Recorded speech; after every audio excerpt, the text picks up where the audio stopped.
What is up, everybody? Today, we're going to be making a different kind of video. Today, I'm talking about sea monkeys, not goblins. Now, the rant channel, the purpose of the rant channel is mainly just to talk about things I want to talk about. I talk about Cyrax a lot on here, just because he's kind of funny. But I do want to talk about other things on here, so, you know, first non-Cyrax video that isn't about a lolcow is going to be about these sea monkeys.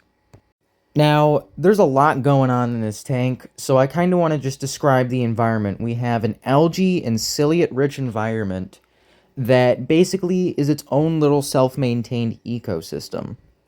So first, let's talk about the algae. Why is there algae in this tank? Because, a lot of people who own aquariums, they'll tell you algae is not good for your tank. It makes it look bad. But actually, for sea monkeys, the algae, that's a pretty good thing. That's a good sign. Since sea monkeys live in salinity ranges of 15 to 40 parts per thousand, which is a pretty high salinity level actually, you can't really put all that many kinds of plants in these tanks. Mostly just kind of like red mangroves, which are obviously way too big to fit in a 500 milliliter setup. There are also certain kinds of seagrasses that can grow around that salinity range, except for most of my tanks are too small for any kind of seagrass. So the only plant option I have is algae. And this actually works great for the sea monkeys because they munch on the algae. Now, you don't actually see them, like, open their mouth or anything because they can't really do that. They're filter feeders. So what they do is they rub their thoracopods or, those little leg-like appendages that they're moving to kind of swim through the water. They'll rub those against the algae to kind of scrape it into the water column so that then it goes into their mouth, which is actually very cool.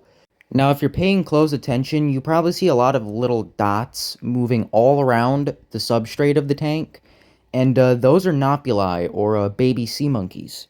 They are extremely small, and I'm surprised I even captured them on camera.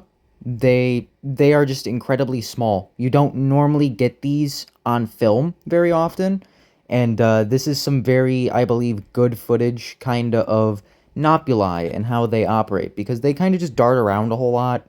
And that is because they are very weak swimmers, because they only have two front appendages on their head that allow them to push themselves through the water. As they develop, though, they start to develop thoracopods, and then they start, I'd say around day 3 to 4 is when they start to be able to actually kind of smoothly move through the water like the adult sea monkeys do, instead of kind of jolting through the water like you can see them doing in this footage. Now, some of you may be wondering, how do you tell the boy shrimp from the girl shrimp? And that is actually very easy. Now, this is a pregnant female from one of my other setups, and as you can see where that little circle is how you can identify what a female is. What I circled was her egg sac. These only develop on the females. Now, how you can tell a male apart from a female is by looking at his face. Now, this is, I'd say, like a half-decent picture of a male sea monkey. Now, you may not be able to tell the difference right away, but I'll circle it. The difference is that he's got these kind of like claws on his face. The reason they have those kind of claws on their face is because the males will actually latch on to the female's egg sac, and that is their means of sexual reproduction. Now, the females can actually undergo a process called parthenogenesis. Basically, that just means they can clone themselves. Pretty freaking awesome. If you were paying attention at all earlier, you heard me say something about these little things called ciliates that are living in my tank. These are tiny, tiny, tiny, tiny microscopic little decomposers that live in your tank. They help to decompose organic matter such as, decaying sea monkeys, or, biological matter such as like sea monkey poo-poo. They're just kind of there as the decomposers. Same with the algae. It takes all the nitrates and stuff out of the water, turns it into nutrients, and then it uses that to grow and spread throughout the tank, so it does help keep the water quality up too.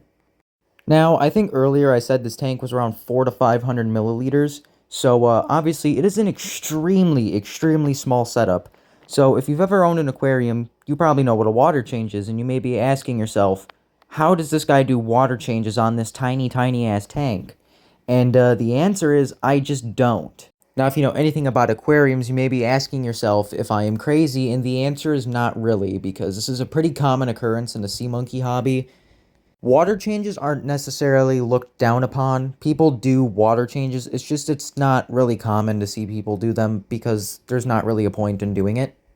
In general, it's just not practical to do a water change on a tank this small.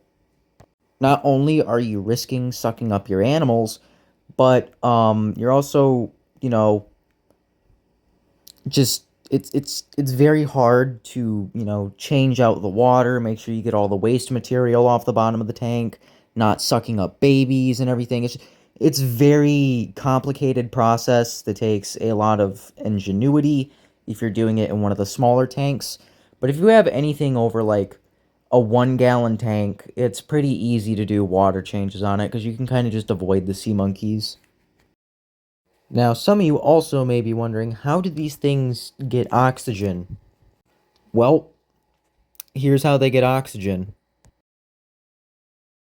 Alright, I'm going to take the lid off of the top here, and, we're going to use the Million Bubble Air Pump, which is basically just a Sea Monkey's Aqua Leash with an air stone, kind of plugged into it, because you can do that with these, and all you do is you just plunge it in, and, pump some air in. It's pretty easy. So, yeah, that's basically how you aerate your sea monkey tanks.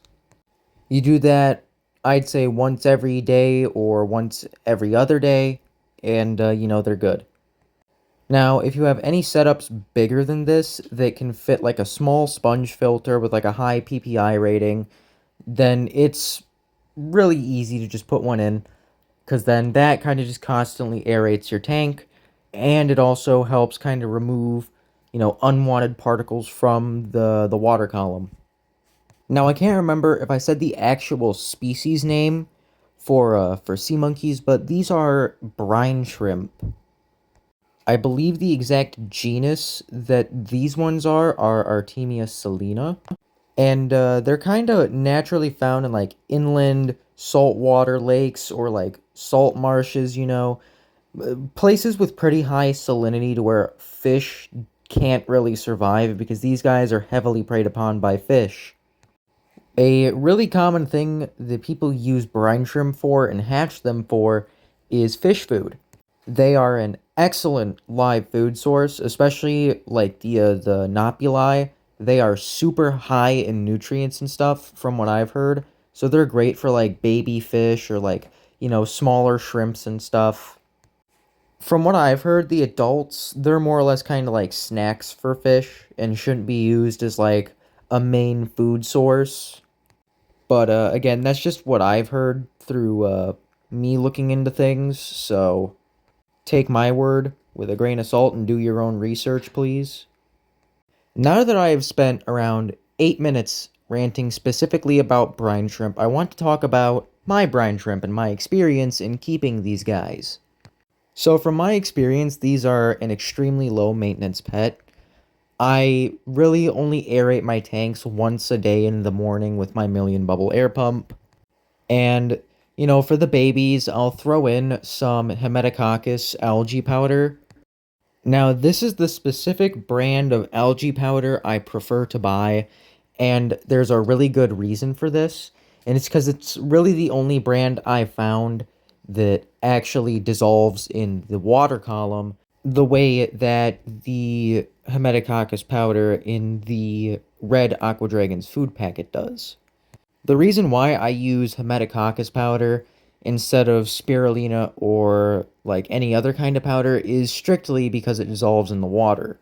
Basically, after I stir it around a little bit, it goes throughout the entire water column, turning the water red, which is really beneficial for the babies because, again, they're super weak swimmers. So having the food just easily accessible in the water column right in front of them makes it super easy for them, and I just feel it's more beneficial to use the Hemetococcus algae powder than to use like spirulina or chlorella algae powders because those don't really dissolve in the water. Also, using Haematococcus algae powder reduces food waste because you can actually tell when the sea monkeys have eaten it all because, again, it turns your water red. So, how you can tell when it's okay to do another feeding is when your water turns clear again. Because by that time, most, if not all, of the algae that was in the water is probably been eaten by now. So, it'd be fine to, again, put like another fourth scoop using specifically either a sea monkey feeding spoon or an aqua dragon's feeding spoon. Now, if you're wondering how I get algae to grow in these tanks, it's actually kind of simple. Now, that kind of egg-shaped tank, that one, all I did was I left it near an open window that gets 4 hours of direct sunlight each day. And, I just left it sit there for about a month. And, algae appeared in the tank one day, which was pretty cool.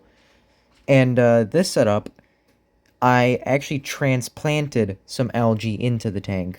This is like 3 days after, I think. This was my first successful attempt at transplanting algae as well. And what was funny is this one actually I had to use my grow lights to get the algae to grow. So sometimes, the sunlight, it's not necessarily enough for the algae to have enough, I guess, light to grow. I don't know what it is about the grow light that made it just suddenly bloom like that on top of that little mountain decoration that's just molded in there, but it looks very nice, so I'm keeping it. And the algae, it actually grows in the tanks pretty quickly. So this is what the algae looked like when it first kind of started in the egg-shaped aquarium. And obviously, there is so much less algae in this picture. And here's what it looked like after 5 days. So yeah, the algae does grow pretty quickly in these tanks. And here's what the setup looks like after a full 2 weeks of having algae in it. And again, it's just amazing how fast it grows and how much it kind of overtakes your decorations and stuff that you put in there. Now, before I took that day 5 progress photo, I actually had to clean off the walls of the tank because there was algae starting to kind of overtake the tank walls.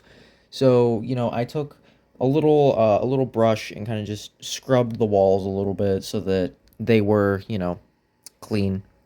I usually clean the tank walls around like once a week just to kind of keep the algae not too far up the walls.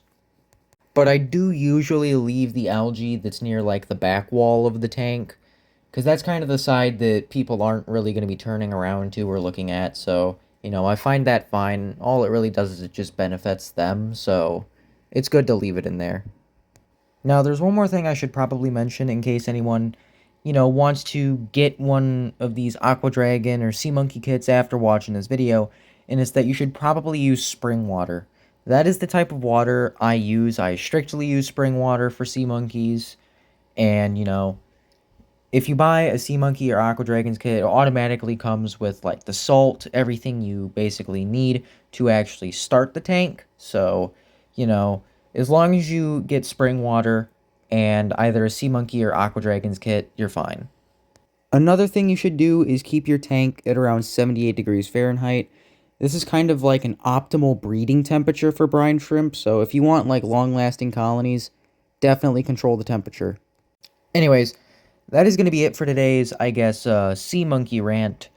If you want to see me do other kind of rant videos that aren't necessarily about Chance Wilkins, or even if you do want to see me make more videos about Chance Wilkins, leave a like, drop a sub, drop a comment down below, and enjoy the rest of your day. And remember, don't touch the poo, because if you touch the poo's going to touch you too. And peace.